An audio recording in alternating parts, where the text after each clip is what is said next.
Hello everyone, welcome back to my YouTube channel. तो आज की वीडियो में हम बात करने वाले हैं साइंस पेडागोजी के बारे में, जो मैंने लास्ट 10 इयर्स के एनालिसिस के आधार पर जितने भी आपके क्वेश्चन हुए हैं लास्ट 10 ईयर में, उनके एनालिसिस के आधार पर कुछ पॉइंट्स तैयार कर रहे हैं, कुछ की पॉइंट्स तैयार कर रहे हैं जो आपके ऑप्शन छांटने में बहुत ज़्यादा आपकी हेल्प करेंगे, जिनसे आपके 10 आउट ऑफ 10 भी क्वेश्चन ठीक हो सकते हैं। मैक्सिमम आप 10 मान सकते हैं और मिनिमम आप 8 मान सकते हैं।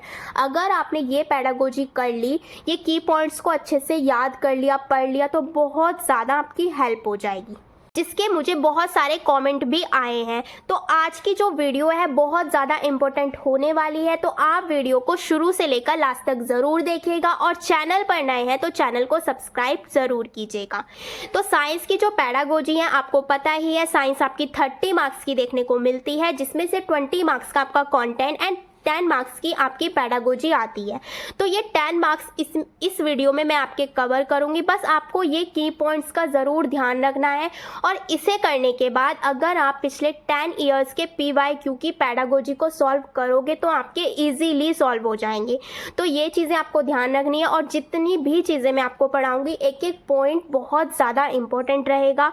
तो इसीलिए आप इसके नोट्स को ज़रूर बनाएं, ताकि आप लास्ट टाइम में इसको रिविज़न भी कर सकें। जितने भी साइंस में इम्पोर्टेंट पॉइंट्स होंगे वो सारे इस वीडियो में मैं कवर करूंगी। तो चलिए स्टार्ट करते हैं आज की वीडियो को। एक एक पॉइंट को नोट ज़रूर करना है, क्योंकि ये बहुत ज़्यादा इम्पोर्टेंट की पॉइंट्स हो सकते हैं, ताकि आप इनका रिवीजन कर सको। और अपने नोट्स अपने ही होते हैं। वैसे तो मैं इसकी PDF आपको अपने टेलीग्राम पर अवेलेबल करवा दूंगी, लेकिन मेक श्योर आप अपने खुद से भी नोट्स बनाएं, ताकि आपको ईजी पड़े क्वेश्चंस को पहचानने के लिए। तो सबसे पहले हम बात करने वाले हैं साइंस पेडागोजी। जैसे कि आपको पता है, ये गतिशील होती है, स्टैटिक बिल्कुल नहीं होती है। कहीं भी आपको ये पॉइंट दिखे साइंस इज स्टैटिक, तो बिल्कुल ही गलत हो जाएगा, क्योंकि स्थिर नहीं होता है साइंस। उसमें कुछ ना कुछ चेंजेबल हो सकता है, यानी पुराने परिवर्तनों के आधार पर हम नए परिवर्तनों में जब डाइवर्ट करते हैं, दैट इज कॉल्ड साइंस। तो ये चीज़ें आपको याद रखनी है। इसके अलावा हम क्या कर सकते हैं, तो ये एक तरह से की पॉइंट मान लीजिए। जो साइंस होती है वो गतिशील होती है, एक्सपेंडिंग होती है, विस्तारित होती है। इसके अलावा के पॉइंट है, ऑर्गेनाइज करते हैं हम चीज़ों को, प्राकृतिक जिज्ञासा, ताकि वो और अच्छे तरीके से क्यूरियस, यानी कि प्राकृतिक जिज्ञासा उसके अंदर डेवलप्ड हो सके। लॉजिकल रीजनिंग लगाएंगे। इसके अलावा एक्सपेरिमेंट करेंगे। मतलब साइंस का जो एक मोस्ट इंपॉर्टेंट की पॉइंट है वो प्रयोग ही है, कि हम चीज़ें करके देखते हैं, करके सीखना, यानी कह सकते हैं इसके अंदर करके सीखने पर आधारित है। जैसे कि NCF भी बोलता है कि बच्चे जो होते हैं करके अगर सीखेंगे तो वो चीज़ों को बहुत अच्छे से वो सीख सकेंगे, अनुभव के माध्यम से बोल सकते हैं। इसीलिए आपको ये मेन की पॉइंट्स याद रखने हैं। कहीं भी आपको दिखाई दे साइंस जो है डायनामिक होती है, स्टैटिक होती है। तो स्टैटिक बिल्कुल नहीं होती है, स्थिर बिल्कुल नहीं होती है, डायनामिक होती है, गतिशील होती है। इसे हम एक्सपेंड कर सकते हैं, ऑर्गेनाइज कर सकते हैं, क्यूरियस हो सकता है, लॉजिकल रीजनिंग, तार्किक तर्क कर सकते हैं, एंड लास्ट इज एक्सपेरिमेंट इसके अंदर किया जाता है।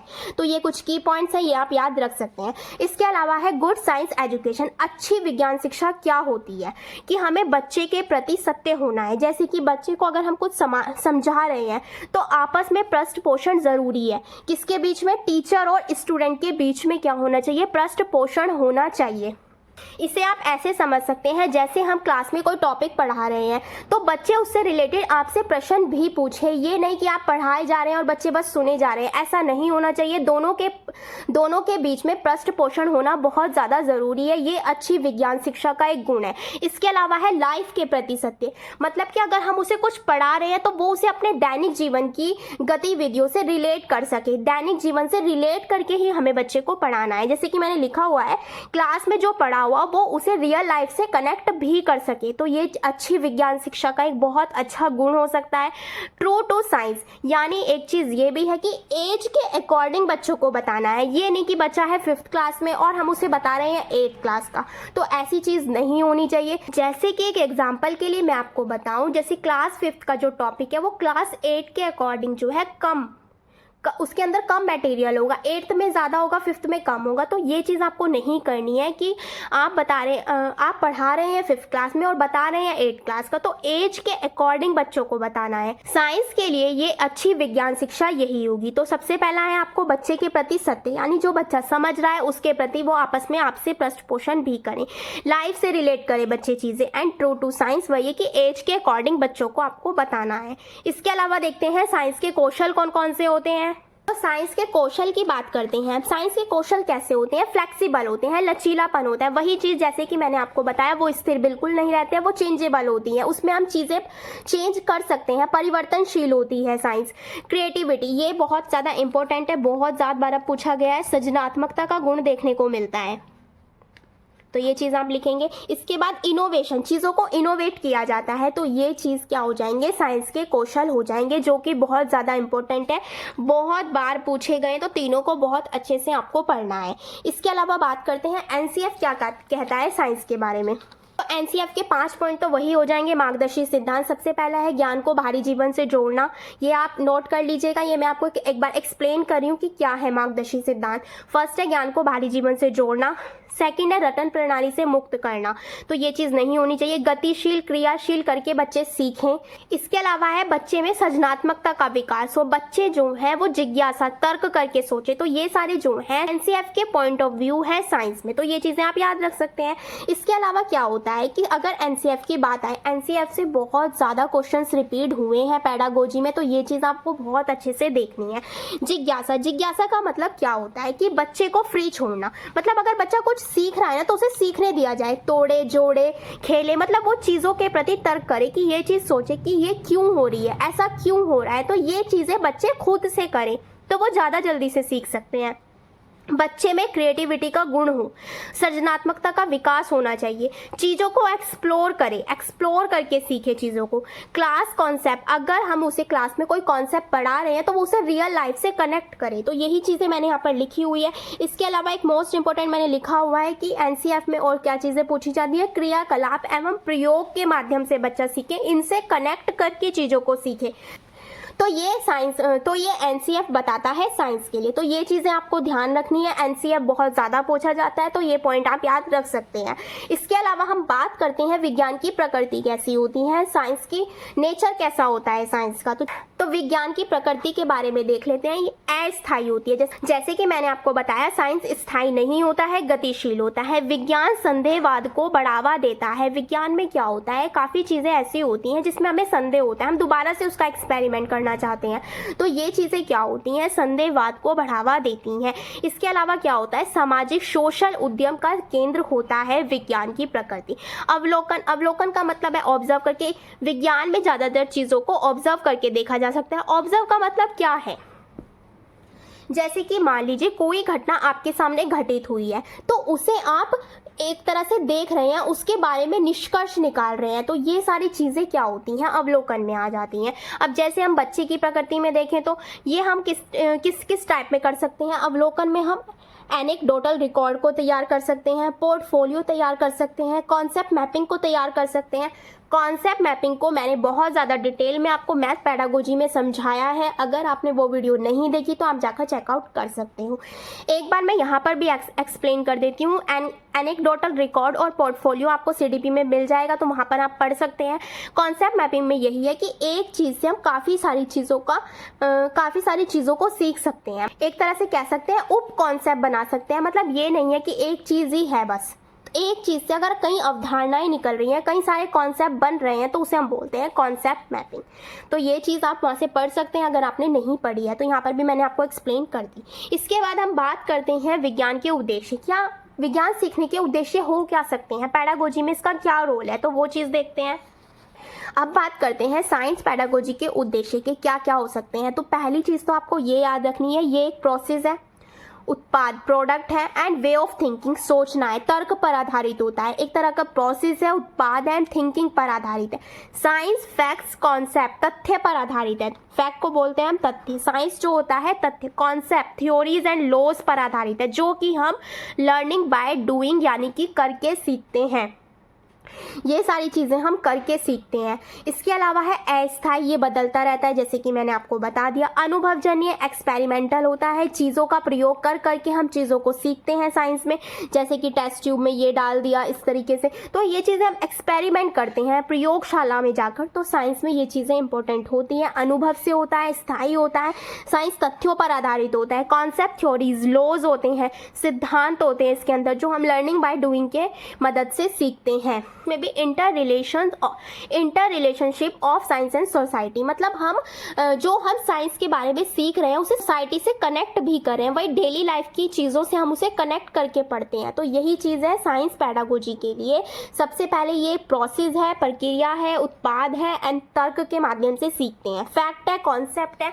इसके अलावा ये अस्थायी होता है, अनुभव पर आधारित होता है, चीज़ें हम करके सीखते हैं, अनुभव से सीखते हैं।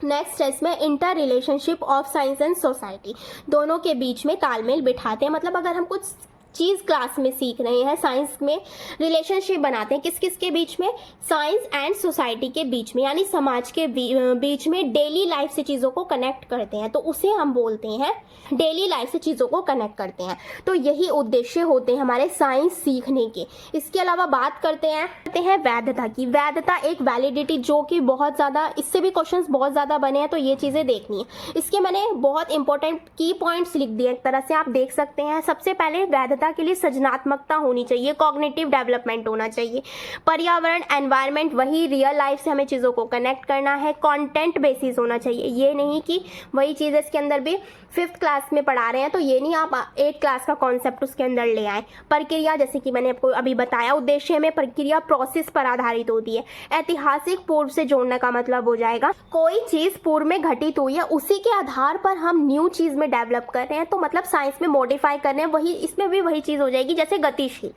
कोई चीज़ अगर पिछले में हुई है तो उसको अगर हमें समझ में नहीं आया वहाँ पे, तो हम उस चीज़ को मॉडिफाई करेंगे, यानी वैज्ञानिक तरीके से उस चीज़ के बारे में सोचेंगे।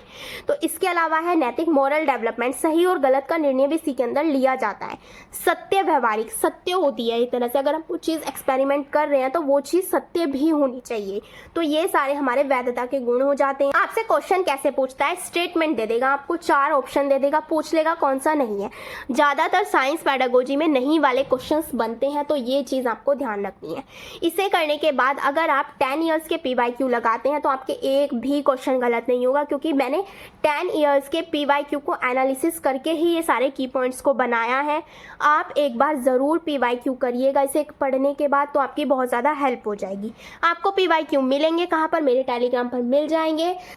लास्ट 10 ईयर के PYQ आपको मेरे टेलीग्राम पर मिल जाएंगे, तो मेक श्योर आप मेरे टेलीग्राम को ज़रूर ज्वाइन करें आप, और वहाँ से उन क्वेश्चनों को ज़रूर लगाइए। और इन चीज़ों को भी समझना है आपको, लिखने के बाद एक बार चीज़ों को पढ़ना है, रिवीजन करना है।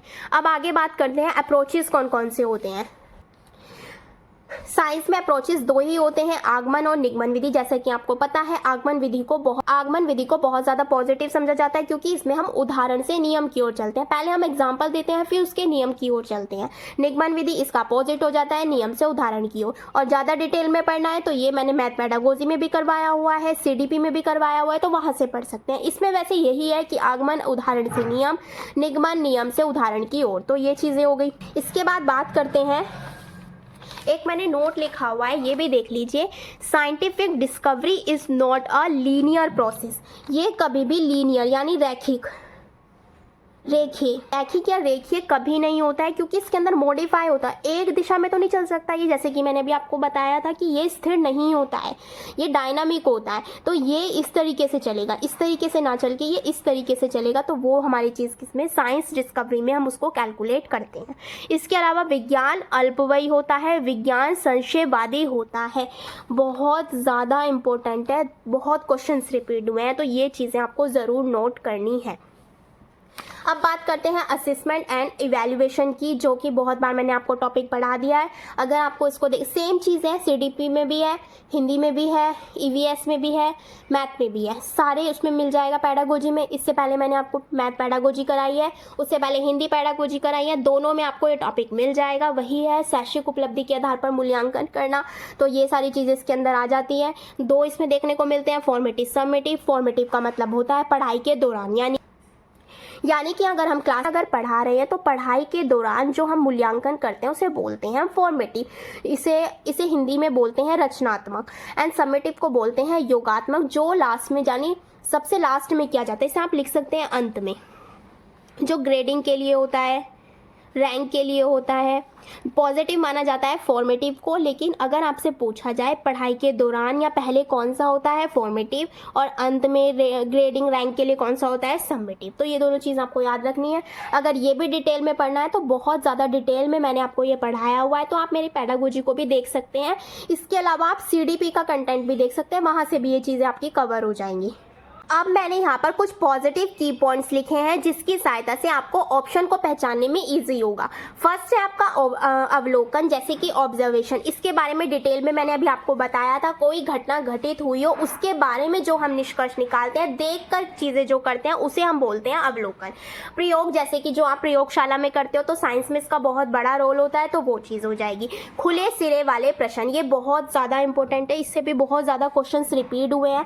खुले सिरे वाले प्रश्न क्या होते हैं, जैसे कि एक क्वेश्चन है और उसके बहुत सारे आंसर्स होते हैं, तो वो हो कि मैं आपसे पूछ लूं ऐसी दो संख्याएं बताइए जिसे जोड़कर हमें 10 प्राप्त होगा। तो आप आपका अलग अलग पॉइंट ऑफ व्यू होगा। मतलब कोई बताएगा 5 + 5, कोई बताएगा 7 + 3, कोई बताएगा 6 + 4। तो इसके बहुत सारे आंसर्स हो रहे हैं। इसको हम अपसारी चिंतन भी कहते हैं, जो कि एक बहुत अच्छा पॉजिटिव टैग वर्ड है, तो ये चीज़ आपको भूलनी नहीं है। इसके अलावा है ये अगेन मोस्ट इंपॉर्टेंट लिखिए इस पर, क्योंकि साइंस में क्वेश्चन पूछा जाता है। अगर आपसे पूछा जाए क्या होगा यदि, इस टाइप के अगर आपसे क्वेश्चन पूछे जाए वो अपसारी में ही आते हैं, और ये बहुत ज़्यादा इंपॉर्टेंट है। ऑप्शन में डायरेक्ट पूछता है क्या होगा यदि, इससे रिलेटेड अगर क्वेश्चन पूछा जाए तो वो कौन सा है, अपसारी है। तो ये मैंने आपको बता दिया, बहुत ज़्यादा इंपॉर्टेंट है। 3-4 क्वेश्चन इससे रिपीट हुए हैं।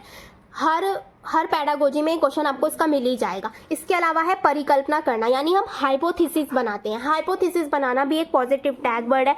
पूर्वानुमान वही चीज़ है कि अगर हम पूर्व के आधार पर कोई एक्सपेरिमेंट कर रहे हैं तो वो उसके हमें क्या करना पड़ेगा, पूर्व अनुमान लगाना पड़ेगा। तो ये एक पॉजिटिव टैग वर्ड हो गया। इसके अलावा है सृजनात्मकता, जो कि एक अगेन पॉजिटिव टैग वर्ड है। ये आपको CDP में भी मिलता है, EVS में भी मिलता है, हिंदी में भी एंड मैथ में भी। ये तो एक पॉजिटिव टैग वर्ड ही है।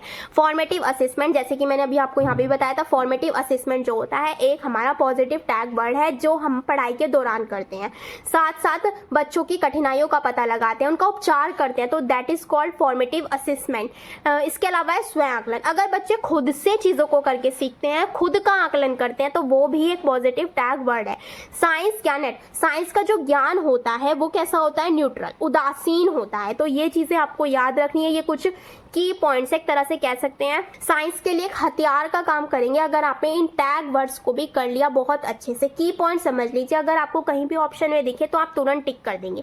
इसके अलावा बात करते हैं वैज्ञानिक जांच, जो कि स्टेप्स आपसे पूछे जाते हैं कि अगर आप कोई भी प्रयोग कर रहे हैं, वैज्ञानिक जांच कर रहे हैं, उसका क्रम क्या होगा। तो फर्स्ट इज अवलोकन। सबसे पहले हम चीज़ों को क्या करेंगे, ऑब्जर्व करेंगे, परिकल्पना हाइपोथेसिस बनाएंगे, फिर एक्सपेरिमेंट करेंगे उससे रिलेटेड, फिर विश्लेषण, उसे छोटे छोटे पार्ट में डिवाइड करके उसके बारे में एक्सप्लेनेशन करेंगे, लास्ट में उसका परिणाम दे देंगे, जो भी आएगा रिजल्ट दे देंगे, जो भी उसका रिजल्ट आएगा। ये आपको सीरियल वाइज याद होने चाहिए। बहुत बार क्रम पूछते हैं, जैसे कि मैथ में पूछ लेते हैं, जॉर्ज पोलियो का हो गया, न्यूमैन का हो गया, इसके अलावा वेन हिले का हो गया, तो वो सीरियल वाइज पूछते हैं ना। इसी तरीके से वैज्ञानिक क्रम भी एक सीरियल वाइज है, तो ये चीज स्टेप्स आपको पता होनी चाहिए। तो यहाँ पर क्या है, आपका पेडागोजी पोर्शन कंप्लीट होता है। अब कुछ मोस्ट इंपोर्टेंट पॉइंट्स हैं वो भी देख लेते हैं, क्योंकि उनसे भी क्वेश्चंस बने हुए हैं। तो चलिए देखते हैं उनको। इसके अलावा है लॉ एंड थ्योरी, जिससे बहुत ज़्यादा क्वेश्चंस रिपीट हुए हैं। तो मैं बार बार बता रही हूँ, ये वही की पॉइंट्स है। मैंने लास्ट 10 ईयर्स के PYQ को एनालिसिस किया है, उसी के आधार पर मैं ये सारी चीज़ें आपको बता रही हूँ। तो लॉ एंड थ्योरी से भी बहुत ज़्यादा क्वेश्चन बने हैं। क्या बने हैं देखिए, मैंने बहुत ईजी तरीके में लिख दिया है। लॉ क्या है, सामान्यकरण यानी जनरलाइजेशन होता है। ऑब्जर्वेशन, इसमें हम ऑब्जर्व करते हैं चीज़ों को, यानी कथन के माध्यम से हम चीज़ों को ऑब्जर्व करते हैं। इसके इसके अलावा है कैन नॉट चेंज, हम लोग को चेंज नहीं कर सकते हैं, तो ये चीज़ आपको याद रखनी है। इसके अलावा बात करते हैं थ्योरी यानी सिद्धांत के बारे में। सिद्धांत क्या होते हैं? जिसमें हमें व्याख्याएं करनी पड़े, ये व्याख्या पर आधारित होती है। इसका की पॉइंट यही है कि जिसमें व्याख्या करनी पड़े उसे हम बोलते हैं सिद्धांत, और इनको चेंज किया जा सकता है, can be change.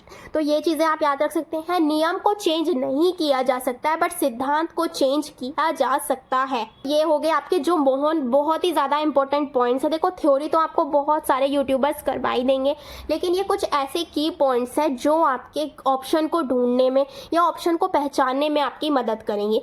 Direct question आता है नियम क्या है?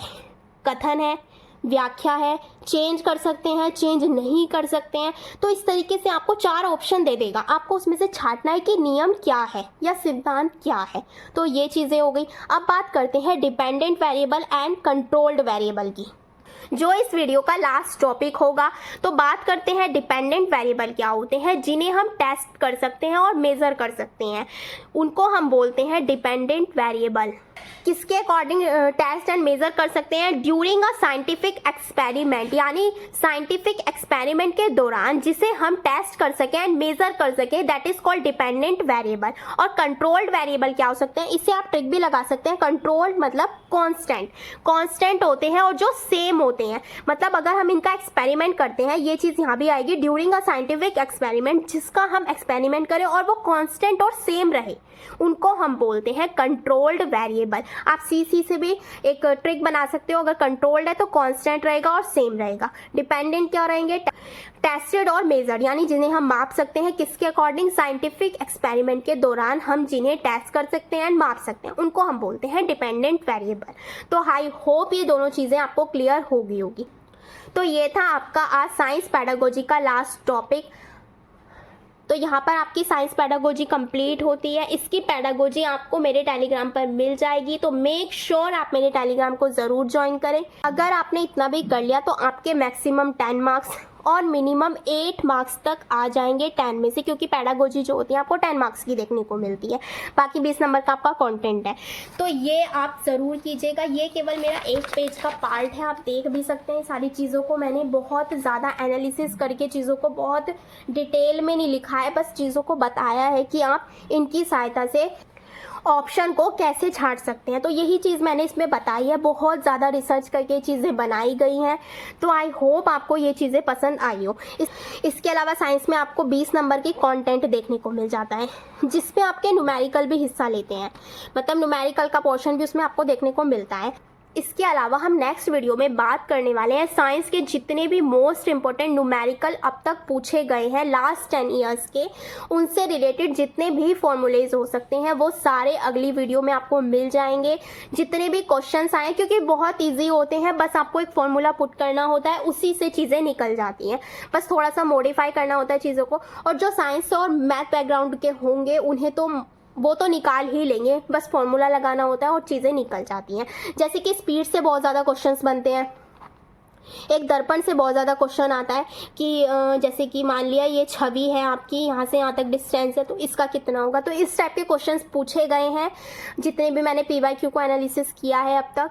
तो वो सारे क्वेश्चंस मैं आपको इससे नेक्स्ट वीडियो में मैं आपको कवर करवा दूंगी। तो मेक श्योर आप मेरे चैनल को सब्सक्राइब ज़रूर करें। और अगर आपको इससे रिलेटेड कोई भी क्वायरी हो तो आप मुझे नीचे कॉमेंट कर सकते हैं। इसकी पैडागोजी मैं आपको टेलीग्राम पर अवेलेबल करवा दूंगी। तो ये चीज़ें हो गई। इससे रिलेटेड जो PYQ है वो भी आपको मेरे टेलीग्राम पर मिल जाएंगे। तो मेक श्योर आप मेरे टेलीग्राम को ज़रूर ज्वाइन करें। अगर आपकी कोई भी क्वायरी हो इससे रिलेटेड तो आप मुझे नीचे कमेंट कर सकते हैं। आई होप वीडियो आपके लिए हेल्पफुल होगी। तो प्लीज़ वीडियो को ज़्यादा से ज़्यादा अपने फ्रेंड्स के साथ शेयर कीजिए, लाइक कीजिए, कॉमेंट कीजिए। Thank you.